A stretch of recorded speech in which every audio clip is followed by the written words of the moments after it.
इस खूबसूरत बाग को देख के आपको अंदाज़ा तो हो गया होगा कि मैं कहाँ मौजूद हूँ। जी हाँ, मैं मौजूद हूँ शालामार बाग में, जो कि मुग़ल शहंशाह शाहजहाँ ने अपने दौरे हुकूमत में तामीर करवाया। शाहजहाँ जब भी लाहौर आते थे, क्योंकि ये खित्ता बहुत गर्म होता था और सावन की वजह से यहाँ बड़ा हब्स होता था, तो उन्होंने अपने एक वज़ीर अली मर्दान को कमीशन किया कि एक ऐसा बाग बनाया जाए जहाँ पे मुख्तलिफ़ किस्म के फलों फूल के बागात हों, आबशारें हों, फव्वारे हों।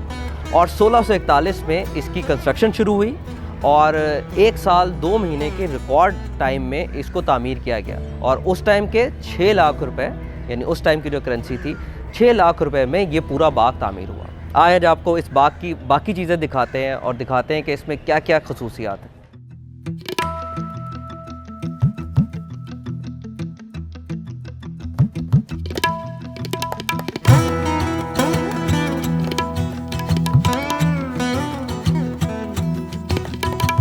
अभी मैं जिस मुकाम पे खड़ा हूँ ये तख्त है और ये फरा बख्श तख्त कहलाता है। अगर आप यहाँ से पूरे बाग का व्यू देखें तो बेहतरीन व्यू नज़र आता है। उसके बाद एक और तख्त है, वो फैज़ बख्श तख्त कहलाता है। वहाँ पे सारे परफॉर्मर्स बैठते थे, म्यूजिशियंस बैठते थे।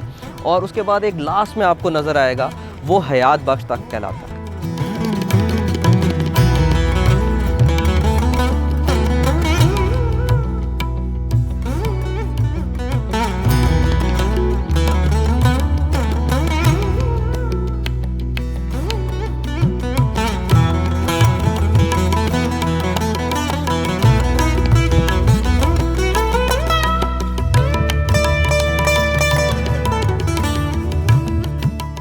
मैं इस टाइम अब मौजूद हूँ फैज़ बख्श में।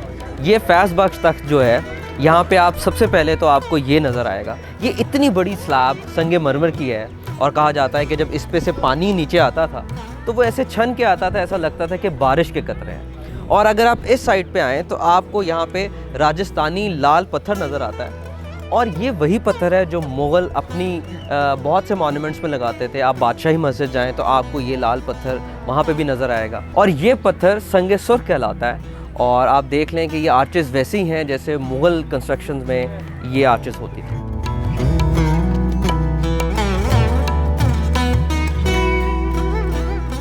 ये तख्त आप देखें, ये फैज़ बख्श में आपको ये तख्त नज़र आएगा। ये तख्त शाहजहानी है। यहाँ पे बादशाह सलामत शाहजहाँ यहाँ बैठते थे और पूरे बाग का नज़ारा लिया करते थे। अपने म्यूजिशियन से, परफॉर्मर से, उनको देखते थे, उनको सुनते थे और फव्वारे उनके सामने चल रहे होते थे। तो ये बड़ा लुत्फ़ अंदोज़ एक मंज़र होता था यहाँ पे बैठ के।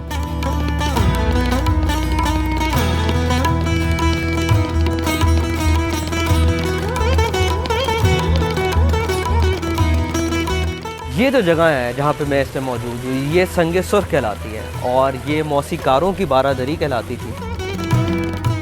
इस रूम में एक ऐसी कशिश है, एक ऐसी टेक्नोलॉजी है, क्योंकि उस ज़माने में स्पीकर्स तो नहीं होते थे, तो आप यहाँ पे अंदर जब बोलते हैं तो आपकी आवाज़ गूंजने लग जाती है।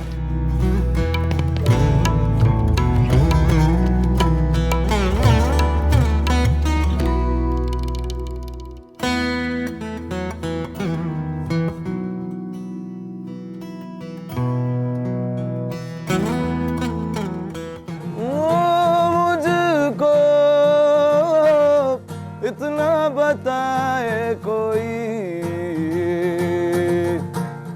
मेरा नाम बख्तियार है और मैं यहाँ पे बस इसलिए आया हूँ कि इधर जो है काफ़ी पीसफुल प्लेस है, इन्वायरमेंट भी अच्छा है यहाँ का। और जब मैं सिंग करता हूँ तो मुझे खुद अपने इंटरनली अच्छा फील होता है, इसलिए मैं इधर आता हूँ और मुझे बहुत अच्छा लगता है। यहाँ पे लोग आ जाते हैं, सुनते भी हैं, अप्रिशिएट भी करते हैं।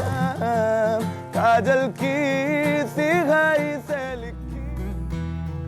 मैं पहली दफ़ा यहाँ पे आई हूँ शालामार बाग में और क्या कहते हैं, बहुत अच्छा है। सारे मतलब गैदरिंग वगैरह बहुत अच्छी हैं। मैं ये प्रेफर करूँगी सारे यहाँ पे आए, विज़िट करें। मेरा तो पहली दफ़ा था लेकिन बहुत अच्छा था।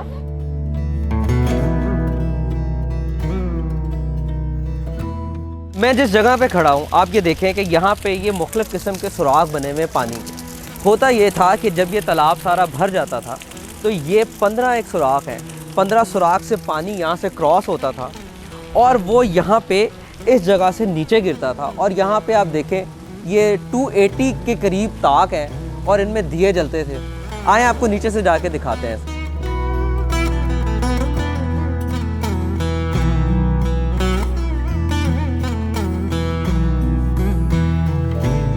ये वो जगह है, ये जगह सावन बादो कहलाती है। आप देख रहे हैं ये सारे ताक, ये अराउंड 254 260 कुछ ये नंबर है इसका। ये सारे ताक हैं, इन सब में दिए जला करते थे। और ये जो स्लैब आप देख रहे हैं, ये स्लैब से वहाँ से पानी गिरता था और बिल्कुल एक रेनबो का समा होता था। और ये बादशाह के लिए, शहनशाह के लिए, मुग़ल बादशाह के लिए ये बड़ा खूबसूरत नज़ारा था। बादशाह सलामत वहाँ से आते थे और जब ये नज़ारा देखते थे वो बड़ा उनको अच्छा लगता था। और असल में ये पूरा बाग ही उनकी आसाइश के लिए, उनकी आँखों को ठंडक देने के लिए ही बनाया गया। आप ये देखें, आप ये फव्वारे भी अगर देखें तो ये भी सारे संगे मरमर के बने हुए हैं और ये भी पाँचों चलते थे, ऊपर से पानी आता था, तो बिल्कुल एक रेनबो का समा होता था उस टाइम।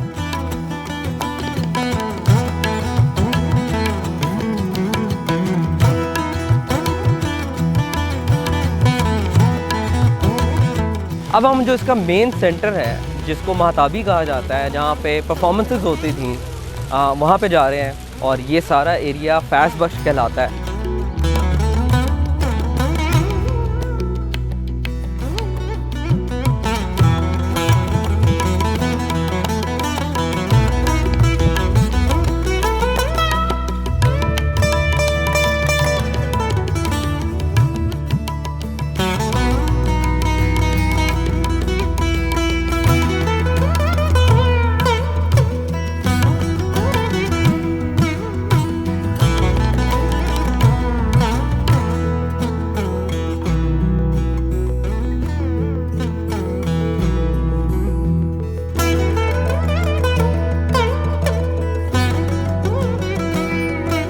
इस बिल्डिंग में एक बेसमेंट भी है जिसकी सीढ़ियाँ जा रही हैं। आए आपको दिखाते हैं। एक बड़ी ठंडक है नीचे।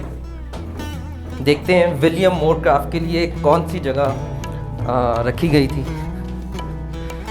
सो ये है वो रूम जिसमें इको भी है, जिसमें ठंडक भी है, एक कुदरती हवा भी आ रही है। और यहाँ पे वो आराम करते थे, यहीं पे वो स्टडी करते थे। वो एक बहुत बड़े ट्रैवलर थे जो कि रंजीत सिंह के दौर में इस खित्ते में आए। और रंजीत सिंह ने इस पूरी जो मुगलिया इमारत है उसमें एक वाहिद जो आप कहें कि सिख एम्पायर की जो बिल्डिंग है वो ये वाली बिल्डिंग थी। और ये उन्होंने विलियम मोरक्राफ्ट के लिए बनाई थी। यहाँ पे एक, अगर हम इधर आए तो यहाँ पे एक कुआँ भी है। जैसे आपने नीचे देखा ये बेसमेंट था जहाँ पे वो आराम करते थे विलियम मोरक्राफ्ट। ये अब एक रूम है जहाँ पे वो अपनी राइटिंग्स करते थे, स्टडी करते थे, क्योंकि वो बहुत बड़े ट्रैवलर थे, राइटर थे। और रंजीत सिंह ने उनको स्पेसिफिक ये जगह उनके लिए बनवाई गई थी। अंदर चलते हैं और अंदर चल के इनका रूम चेक करते हैं। आ जाए। ये था उनका वो रूम जहाँ पे वो राइटिंग करते थे। अब इसको आर्कियोलॉजी डिपार्टमेंट ने एक बड़े अच्छे एक गैलरी सी बना दिया है जहाँ पे मुख्तलिफ़ किस्म की तस्वीर है। ये कंजर्वेशन की तस्वीर है जो कि पूरा मार्बल जो है वहाँ पे लगा हुआ संगे मरमर का फाउंटेन वाला, ये उसकी कंजर्वेशन की तस्वीरें हैं।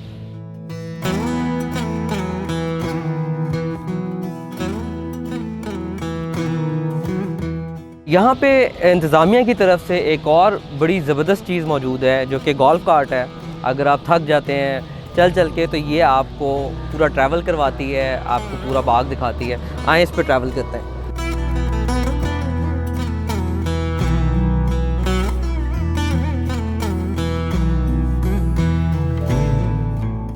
ये वो एंट्रेंस है जो कि मेन एंट्रेंस कहलाती थी शालामार बाग की, जहाँ से बादशाह खुद आते थे।